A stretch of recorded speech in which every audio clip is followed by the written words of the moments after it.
నమస్తే welcome to four sides TV. Visakha జిల్లా పెందుర్తిలో మరోసారి దొంగలు హల్చల్ చేశారు.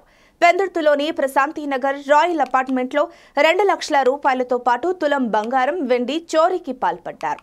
బాధితుల ఫిర్యాదుతో ఘటనా స్థలికి చేరుకున్న పెందుర్తి క్రైమ్ పోలీసులు సీసీ ఫుటేజ్ ఆధారంగా దొంగతనానికి పాల్పడిన వ్యక్తిని పాత నేరస్తుడిగా గుర్తించారు. అపార్ట్మెంట్ల వాచ్మెన్లు రాత్రిపూట మెలకువగా ఉండాలని సిఐ శ్రీనివాసరావు కోరారు. అపరిచిత వ్యక్తులు సంచరిస్తే సమాచారం అందించాలని, దొంగను త్వరలోనే పట్టుకుంటామన్నారు. అక్కడ సెక్యూరిటీ వాళ్ళు కూడా కొంత రెస్పాన్సిబిలిటీ తీసుకుని కొంచెం టైంలోనే ఆ నైట్లోనే అది కొంచెం అలాంటప్పుడు కూడా వాళ్ళు కొంచెం చేస్తుంటే గస్తీలాగా వాళ్ళు కూడా కొంచెం ఉంటే ఆ ఫ్లాట్లలో కొంచెం అలర్ట్గా ఉంటే సరిపోతుంది. ఇంట్లో కూడా లైట్లు వేసుకుని కొంచెం ఉంచుకోవాలి. ఆ విధంగా నెక్స్ట్ లాక్ లోటు బయటకు వేసుకుని ఈ విధంగా గమనించింది ఏంటంటే లాక్ బయటకు వేసుకుంటున్నారు.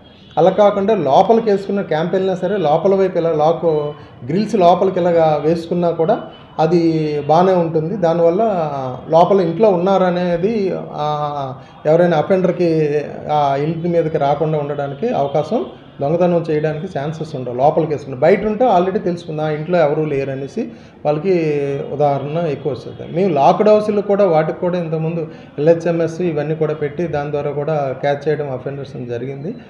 అలాగే ఈ మధ్యన ఏం చేస్తే లాక్డ్ హౌస్లకి మేము మా నైట్ బీట్లో వాళ్ళకి ఈ లాక్డ్ హౌస్ ఉంది అక్కడికి వెళ్ళి ఆ ఏరియాలో ఎక్కువ తిరగండి అని చెప్పేసి క్యాంప్ వెళ్ళిన వాళ్ళకి ఇచ్చేసాం. మన పండగ టైంలో కూడా ఎక్కువ అఫెన్స్లు అవ్వకపోవడానికి కారణం ఏంటంటే మేము గస్తీ ఎక్కువగా తిరిగాము కాబట్టి మొన్న పండగ టైంలో చాలామంది క్యాంపులకు వెళ్ళినా సరే పండగ టైంలో మాకు రిపోర్ట్లు ఇది దొంగతనాలు చాలా తక్కువే, 1-2 వచ్చాయి అంతే.